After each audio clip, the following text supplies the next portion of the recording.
You can bath your baby anytime, but it is advisable to do so before a feed, as bathing your baby too soon after a feed can cause your baby to be uncomfortable and spit up milk. If it's your first time bathing your baby, you will probably feel anxious, but with constant practice, you will gain confidence and your baby will get to use to bath time and enjoy it. Now we're going to put hot water to the tub.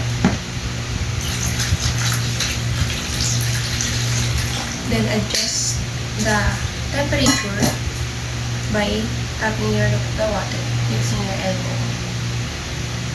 Now the temperature is good. Now we're going to undress the baby.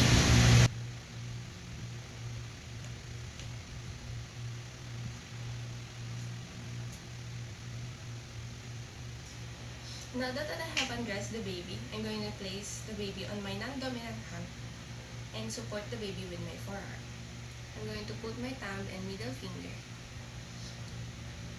in the back of their ears with my dominant hand. And I'm going to wipe the eyes from inner to outer contours with a cotton swab.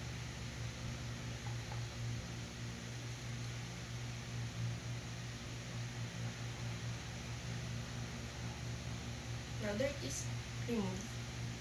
I'm going to dip my hand and wipe the face, making sure no water goes into the mouth of the baby.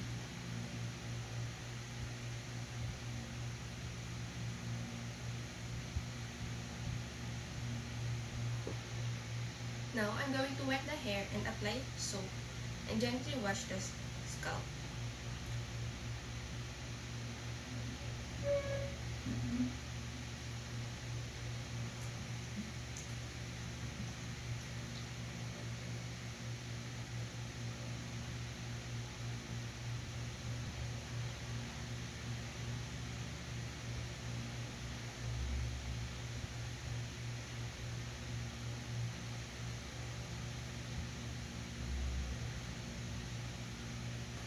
Now we're going to rinse the hair with water.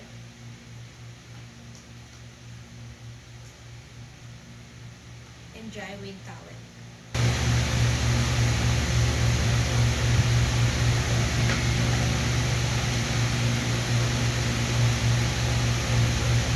Next, we're going to place the baby into the tub with shoulders, neck, and head supported by my non-dominant hand and the trunk and legs in the water.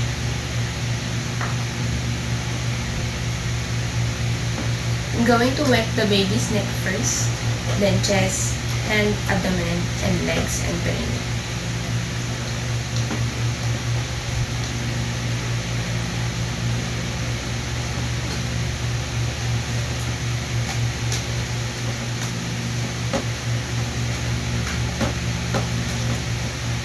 For cleaning the back and buttocks, transfer the baby into the other hand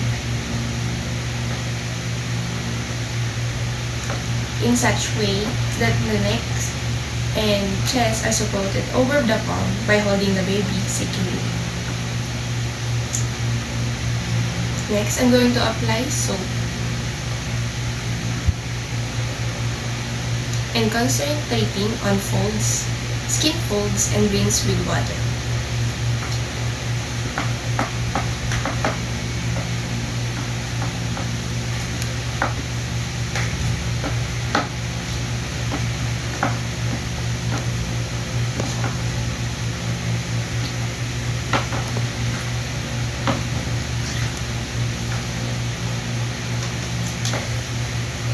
Now, we're going to spread the towel over a flat surface and place the baby on.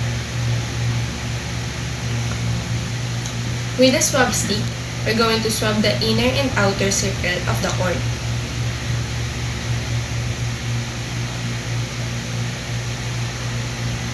Now, we're going to dress the baby. Unahin ang ating diaper.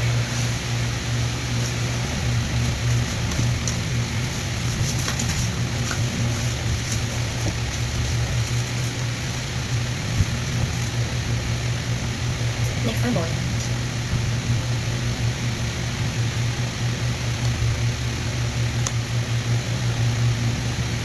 pants and shirt.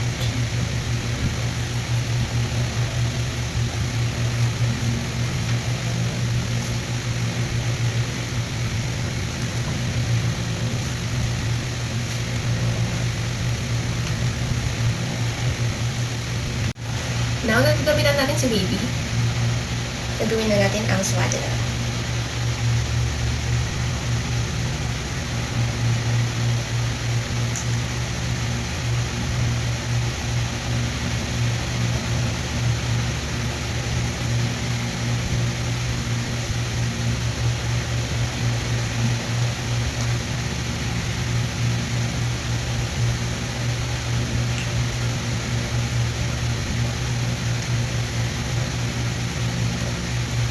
Now, I'm going to place the baby on an assigned bassinet with a name tag.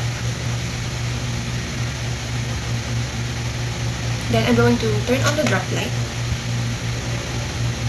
and monitor the baby's temperature. And don't forget to document the procedure.